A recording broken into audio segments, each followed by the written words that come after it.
Shalom, shalom. Call Halonim Yahweh Ba'ashem Yahweh Shai Ba'ashem Achakwadash and Shani Kabad and Kadwala Rukwab to Kwanyam Nawa Washala Yakim Nawa. That's double honors to our elders and apostles of Great Millstone. And Shalom Wabarakim Labakarim Shal Yasharala. And that's peace and blessings to the elect of Israel. And the peace and blessings to the confusion of faces. And may a double portion of the Holy Spirit be put upon the brothers that are out there on the highways and byways, offering their bodies as a living sacrifice on the front lines. So I'm going to first start off by reading the book of Isaiah, chapter 10, verse 1. It says, "Woe unto them that decree unrighteous decrees, and that write grievousness which they have prescribed." And you're going to see exactly why, through the Holy Spirit, I brought up this verse. And then we're going to jump into the article. First, let's look up that word decree. Woe unto them that decree unrighteous decrees. That word right there for decrees is chakak. Chakak. And it says decree, resolve, or a statute. A statute, action, or it says prescribe. Action prescribed. Salakia. And what's a statute? It's just a law, basically. All right, so unrighteous decrees or unrighteous statutes, unrighteous laws. And now we're going to get right into this article. And this is probably one of the most, if not disturbing, but really more accurately put, the more accurate word is ridiculous. This is probably one of the most ridiculous things I've ever come across after stepping foot in this truth, Salakia. It says Canadian court rules that father cannot call his own daughter a girl because of the LGBT agenda. And all this started, of course, with what? Homosexuality. That's why when you read throughout the book of Deuteronomy, after certain judgments, it says, "So shalt thou put away the evil from amongst you," because that evil breeds more evil and more evil and more wickedness, and guess what? More evil. But you have to exact judgment and put that evilness away unless things like this happen. Unrighteous decrees and just more wickedness. And this is the world that people want to prosper in. And this is the world that people want to live in, that they find nothing wrong with, and they want everything to keep going just the way it is. This is one of the most ridiculous things I've ever come across. I mean, and I've heard other things like certain places or states, I guess, want to put a tax on rain. Literally the rain that falls from the sky. And that's ridiculous. I've heard that, I think it's California, not sure, but it doesn't really matter, that they want to put a tax on video game consoles, like playing a video game, literally like playing PlayStation and Xbox. They want to put a tax on playing video games. That's pretty ridiculous too. But this is one of the most ludicrous things I've ever come across, and it's already a law, and we're going to see.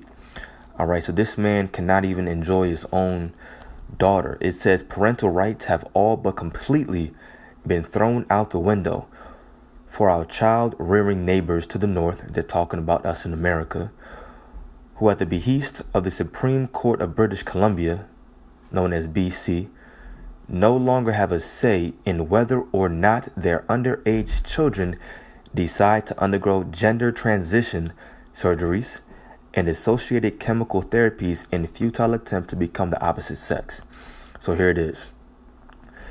It says this disturbing new precedent was set by a 14-year-old girl whom the government is referring to as Maxine in order to keep her true identity a secret. The state basically decided that Maxine can legally try to become a boy by having her body parts and hormones altered, and this is the point, and her parents aren't allowed to say a word about it without committing an act of quote-unquote family violence, according to BC's so-called Family Law Act. So they literally have a law, an act called the Family Law Act, where the parents of this 14-year-old daughter cannot have a word. They do not have a say-so in whether this daughter, this little girl, undergoes hormonal changes, unless they will be punished by law by an act or committing an act called family violence. I mean, I literally had to sum that up for myself because it's just so unbelievable to me. And I don't have children. But this news to me is so disturbing. It's so ridiculous because in the world, I used to want at least 10 children. I mean, I did want an abundance of children. I used to really want a lot of children. However, once you step foot in this truth and you understand what's about to happen and the trouble and the perilous times rather that's coming to America and really the entire world, then you understand that we're not in the times of building. We're not in the times of laying seed and having an abundance of children. All right. But this is very disturbing to me because, of course, I still want children. But through the Holy Spirit, the Lord has placed wisdom upon us.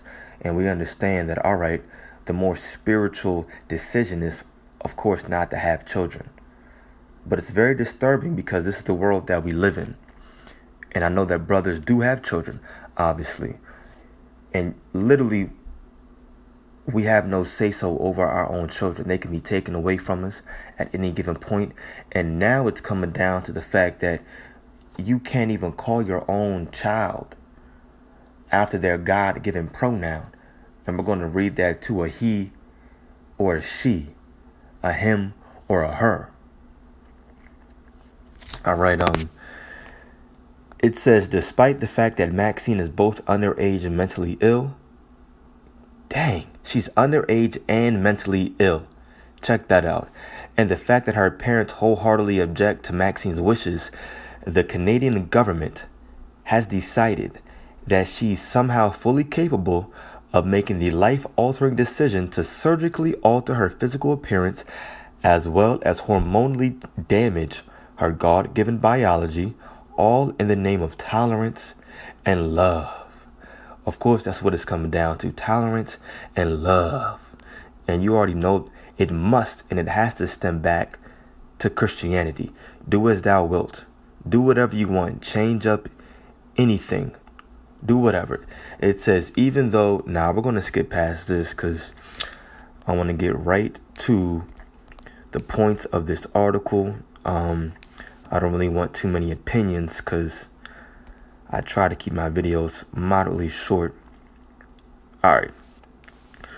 Right here, it says, right here, it says, while Maxine's father continues to fight this insane ruling, or rather this unrighteous decree, this chakak, that's what it is, this unrighteous chakak decree, as it currently stands, neither he nor his wife are even legally allowed to continue referring to Maxine, their daughter, as she or her. In fact, if they do, the courts will declare that Maxine's parents are abusing her. And they could face prosecution. Literally, they could face prosecution for calling their own daughter a she or her. And they're going to say, you're abusing your daughter. That's not fair. That's unrighteous. You're being the unrighteous one. Bring them to jail. This is literally the world that we live in. And people are okay with it. People are fine with this. I mean, this is ridiculous. This makes you not want to have children. This makes you not want to have children because you can't bring them into this world, man. There aren't even words to say explaining the, distraught that I have after just reading certain things like this. It brings stress upon you.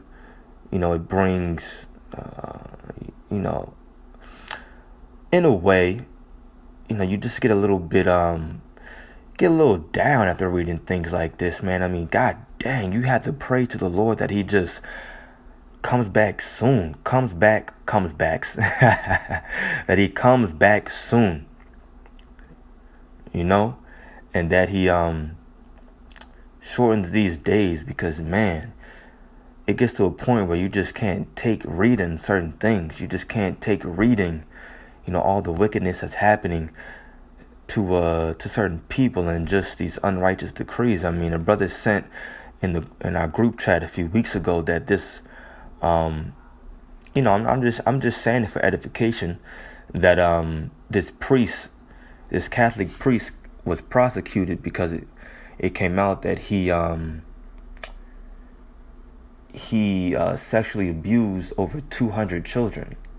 You know, that's even disturbing to just say out of my own daggone mouth.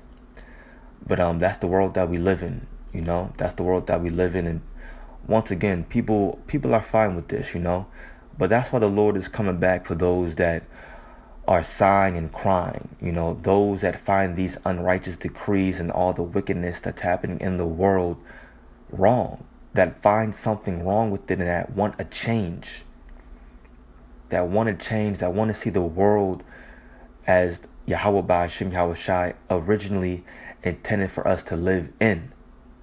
You know, literally it was called what? Paradise. That's where you get the Hebrew word Aidan, which means paradise. But we're not living in paradise, you know. Of course, we understand that because of our trespasses, the Lord put us in hell right now. So we're still in the land of our captivity, and Yahweh Ba'ashim Yahweh Shai is going to come back. He's going to place Salaki. He's going to place these Edomites, the ones that are declaring these unrighteous decrees, where they belong, which is in captivity, because they are not fit to rule. And he's going to bring us out of captivity, of course, to a place where, not a place, but of course to a state, a level where we're ruling, you know. It's the best way I can put it. Got a lot going on in my mind with all these things, man. And that's why you literally have to, Elder Ariala in the Dallas camp made a video about it. I don't want to read any more about that article. You know, he made a video about it a while back, but you have to, get to a point where you're not reading so many things like this, because it just really messes up your mind. You got to keep your mind focused on things above and all the goodly things, all the righteous things, and, all the beautiful promises that the Lord, said concerning when he comes back, the kingdom of heaven, because we have to stay balanced. You got to stay balanced, man. I'm going to read this and get out of here. Sirach chapter 25, verse 7 says, "There be 9 things which I have judged in mine heart to be happy, and the 10th I will utter with my tongue, a man that hath joy of his children, and of course, he that liveth to see the fall of his enemy." But the point is that a man that hath joy of his children, and that's one thing that we cannot do, we cannot have. We cannot in this kingdom, this wicked rulership, have joy of our own children. They can be taken away at any moment, like I mentioned. If they're in public schools, you're not sure what teachers are feeding them. You're not sure what other kids, maybe students, may be saying to them. I mean, you just really have no say-so. You truly have no control over your kids, over your children in this society. So, of course, I pray that this video was edifying. Just pray for a few days, That's the point in this article. Pray for a few days, man. Pray that the Lord comes back and that he continues to shorten these days, because the scriptures say what? The kingdom is already prepared. Watch, it says. That's in the book of 2nd Ezra chapter 2. The kingdom is already prepared. Watch. So with that being said, keep watching for these prophecies. I do pray that this video was edifying to the Lord's elect. I want to give all glory, praise, and honor to Yahweh, Ba'ashim Yahweh Shai, Ba'ashim Rachakwadash.